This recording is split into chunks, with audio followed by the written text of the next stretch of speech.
Hi friends, I'm back, and this time we're celebrating Valentine's Day.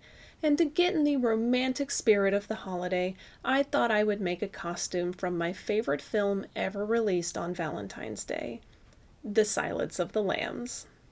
When anyone mentions The Silence of the Lambs, we automatically think of two things: Clarice Dr. Lecter, my name is Clarice Starling. May I speak with you?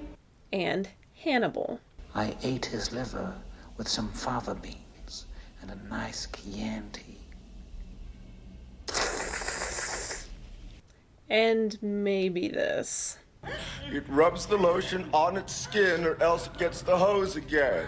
And if someone says the name Hannibal, you probably picture Sir Anthony Hopkins wearing the famous anti-bite mask, even though he only wears it in one scene. Seriously, he wears it in the scene where he meets the senator. That's it. And if you're thinking, no, Miranda, he wore a mask when they were prepping him for transport in his cell, you'd be half right. He wore this face cage in that scene. So even though he only wears the anti-bite mask in one scene, that mask has become the lasting mental image of Dr. Hannibal Lecter.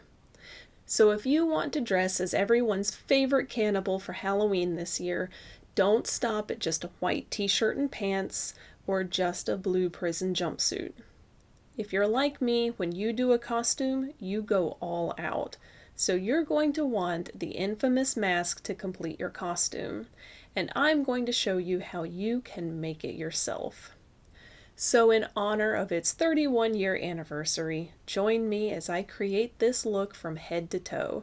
I'll take you step by step to guide you through building your mask, painting it, and adding the straps.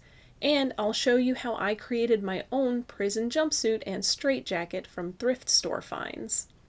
I'm going to release this as a 5-part series throughout the month of February, beginning tomorrow, February 1st. I can't wait to show y'all this one. Until then, have a beautifully spooky day. See you soon. Go. Hi friends, where he meets the senator. The senator. The silence of the lambs. Oh my god. See you soon.